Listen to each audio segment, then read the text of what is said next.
வாழ்க்கைக்கு எடுத்துனா இதிகாச காவியமா ராமாயணம் நம்பப்படுது. ராமாயணத்துல நம்ம எல்லாத்துக்குமே தெரியும், ராமர், லட்சுமணா, சீதை, ராவணா, இந்த மாதிரி எல்லாத்துக்குமே தெரியும். இந்த கதையை சொல்ற இடத்துல நான் இருக்கேன், அதே மாதிரி கேட்கிற இடத்துல நீங்க இருக்கீங்க. இந்த கதைக்கான சரியான தீர்ப்பை நீங்க தான் கொடுக்க போறீங்க. கதையை ஆரம்பிச்சுக்கிறேன். அயோத்தியில ராமர் அவரோட சகோதரர் லட்சுமணன் கூட அவங்க அம்மா அப்பா கூட எல்லாம் சந்தோஷமா வாழ்ந்துட்டு இருந்தாரு. அப்புறம் சீதைன்ற பெண்ணை மனம் முடிக்கிறாரு. திருமணம் செஞ்சோட்டி அவங்க சந்தோஷமா வாழ வேண்டிய நேரத்துல சிலரோட சூழ்ச்சினாலையும் சில காரணத்தினாலையும் 14 வருஷம் வனவாசம் போக வேண்டிய கட்டாயம் வந்துச்சு. அதை ஏத்துக்கிட்டு அவங்க போறேன்னு முடிவு பண்றாங்க. அவரோட இணைப்பிரியாத சகோதரரான லட்சுமணாவும் அவங்க கூட போறாங்க. பல வருஷம் வனவாசத்துல சந்தோஷமான வாழ்க்கையை வாழ்ந்துட்டு இருந்தாங்க. அன்னைக்கு ஒரு நாள் அந்த வனவாசத்துக்கு வழியா இலங்கையை சேர்ந்த ராவணனோட தங்கச்சியான சூர்பனகை வராங்க. சூர்பனகை அந்த வனவாச வழியா வரும்போது ராமரை பாக்குறாங்க. ராமரை பார்த்த உடனே தன்னோட காதல் கடந்த ஆசைய ராமர் கிட்ட சொல்றாங்க சூர்பனகை. ராமர் வந்துட்டு நான் ஏற்கனவே சீதைன்ற பெண்ணை கல்யாணம் பண்ணிருக்கேன்றதையும் அது மட்டும் இல்லாம நான் ஏகபத்தினி விரதம் எடுக்கிறதையும் சொன்னாரு ராமர். இதெல்லாம் கேட்டுட்டு கோவத்தோட உச்சிக்கு போன ராமனோட தம்பியான லட்சுமணா கூர்மையான வாள் எடுத்து சூர்பனகை மூக்க அறுத்துறாங்க. சூர்பனகை வழியில கதறி அழுகுறாங்க. அவங்களோட கதறல் சத்தம் இலங்கையில உள்ள ராவணாவோட கோட்டை வரைக்குமே கேட்டுச்சு.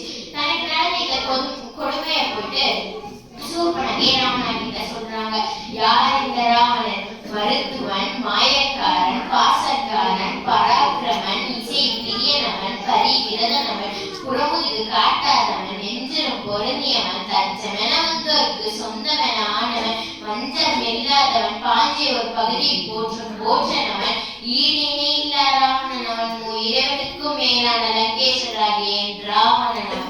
ராவணன் தீவிர சிவன் பக்தர். சிவன் பக்தியில ராவணன் அடிச்சுக்க ஆளே இந்த 10 கலைகளிலும் சிறந்தவனவன். ஆடல் கலை, பாடல் கலை, இசை கலை, கட்டிடக்கலை, ஜோதிட கலை, வாணியர் சாஸ்திரம், சித்த மருத்துவம், போர்க்கலை, சமையல் கலை, மனதத்துவம், இத்தனை கலைகளையும் ராவணன் அடிச்சுக்க ஆளே இல்லை. குறிப்பா சொல்லணும்னா இசை கலையில சிவனை மகிழ்விக்கிறதுக்காக தன்னோட கையில உள்ள நரம்பை கிழிச்சு எடுத்து அது மூலியமா சாமகான இசையை வச்சு சிவன் கிட்ட ஈஸ்வரன் அப்படின்ற பட்டத்தையும் வாங்கினாரு ராவணன். இப்படிப்பட்ட ராவணனோட தங்கச்சிக்கு இந்த நிலைமை நினைச்சு ராவணன் ரொம்பவே கவலைப்பட்டாரு. ஒரு பெண்ணை விட்டு ஒரு ஆண் தாக்குனது எந்த விதத்திலேயே நியாயம் கிடையாதுன்னு அவர் போர் தொடுக்க முடிவு பண்றாரு.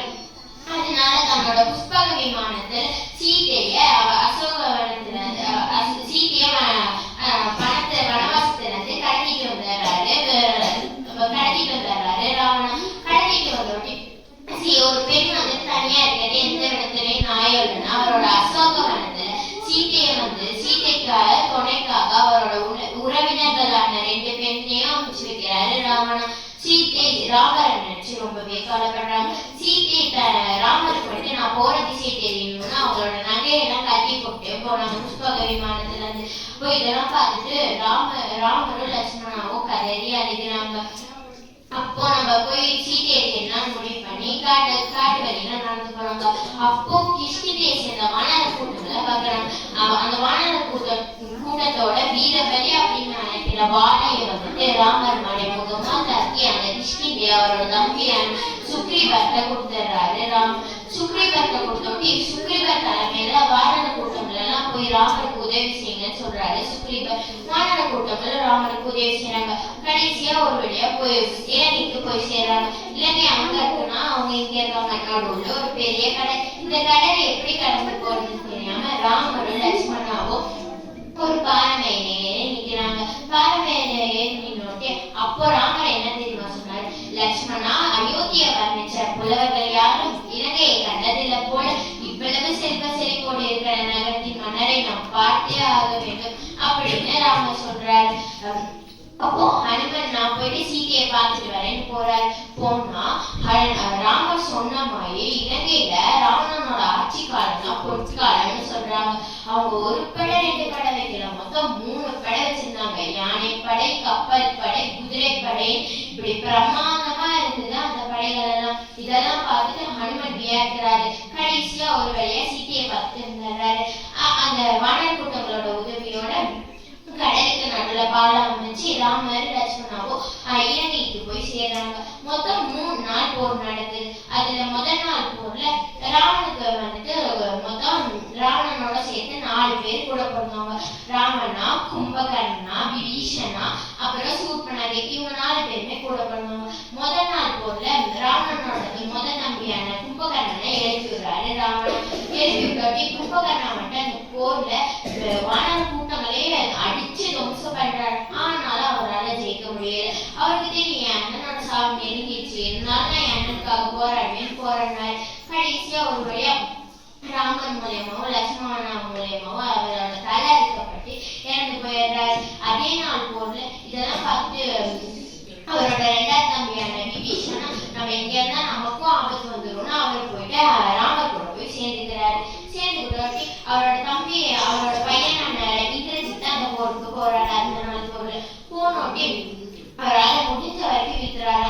அந்த அன்னைக்கு போல ராமரையும் லட்சுமணாவையும் வீழ்த்திட்டாரு இந்திரஜித். வீழ்த்து நோட்டி இவங்களை கண்டிப்பா காப்பாத்தி ஆகணும்னு ஹனுமன் போயிட்டு மூலிகை எடுக்கணும், அவங்க காப்பாற்றணும்னா சஞ்சீவினி மூலிகை, இந்த மாதிரி நிறைய மூலிகை எல்லாம் எடுக்கணும். அவருக்கு போய் பார்த்தா நிறைய மூலிகை இருக்கு, எந்த மூலிகை எடுக்கிறதுன்னு தெரியல. அதனால அந்த மலையே பேர் எடுத்துட்டு வந்து அந்த மலையில உள்ள மூலிகையை வச்சு ராமரையும் லட்சுமணாவையும் காப்பாத்திடுறாரு ஹனுமன். காப்பாத்தினோட்டி அதே நாள் போர்ல அவர் வந்துட்டு 2வது நாள் போர்ல இந்திரஜித்து ஒரு யாகம் நடத்துறாரு. அந்த யாகத்துல வந்துட்டு ஒரு பிரத்யேகமான வாழ்க்கை இருக்கும். அதை வச்சு ராமரையும் லட்சுமணாவையும் வீழ்த்திடலான்னு திட்டம் போடுறாரு இந்திரஜித். இதெல்லாம் அவரோட 2வது தம்பியான விபீஷணாவுக்கு தெரிஞ்சோட்டி போய் ராமர்கிட்டயோ லட்சுமணா கிட்டயோ சொல்லிடுறாரு. விபீஷணா இந்த மாதிரி அண்ணன் பையன் ஒரு பிரத்யேகமான யாகம் நடத்துறா, அந்த யாகத்தை யார் தடுக்கிறாங்களோ அவங்க கையால தான் அவனுக்கு சாப்பிடு அப்படின்னு சொல்லிடுறாங்க.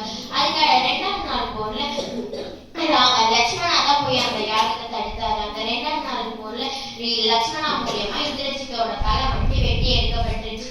இதெல்லாம் கேட்டுட்டு கோவத்தோட உச்சிக்கு போன அந்த ராமனா என்னோட தங்கச்சியோட வாழ்க்கையே போச்சு, என்னோட முதல் தம்பி இறந்து போயிட்டான், 2வது தம்பி என்னை ஏமாத்திட்டு போயிட்டான், என் பையனையும் என்னை விட்டு போயிட்டான்னு கோவத்தோட உச்சிக்கு போயிட்டு நானே போய் களத்துல இறந்தேன்னு அவர் மட்டும் ஏமாத்துறதுக்காக சீதையோட மூலியான தலையை போய் ராமகிட்டே லட்சுமணாகிட்டே போட்டுட்டு இதெல்லாம் பார்த்துட்டு ரொம்பவே கதறி ஆளுனாங்க ராமனோட லட்சுமணாவும். அப்ப விபீஷணா சொல்றாரு, லட்சுமணா என் அண்ணன் ஒரு பெண்ணை தாக்குற அளவுக்கு ரொம்ப கொடுமைக்காரன் இல்லைன்றத லட்சுமணா சூர்பனகை தாக்குனத மறைமுகமா சொல்லி காமிக்கிறாரு விபீஷணா. அது மட்டும் இல்லாம அந்த ராமர் கிட்ட என் அண்ணன் யாரையும் முதுகுல குத்த மாட்டாரு அப்படின்னு சொல்றாரு விபீஷணா. அது வந்துட்டு ராமர் மறைமுகமா பாலிய தாக்குனதையும் சொல்லி காமிக்கிறாரு விபீஷணா. இதெல்லாம் கேட்டோட்டி அதுக்கு அடுத்த நாள் போர்ல அவங்களே ராமரே ராவணாவே களத்துல இறங்குறாரு. களத்துல இறங்கினோடே அவருக்கே தெரியும் கடவுளை எடுத்து ஒரு மனிதன் போர் பண்றது ரொம்பவே கஷ்டம். அவர் மட்டும் ஒரு மனித கடவுள், ராமர் வந்துட்டு ஒரு மனித கடவுள்னே சொல்றாங்க. அவரோட அழகுக்கோ திறமைக்கோ ஈடுணையே இல்லை.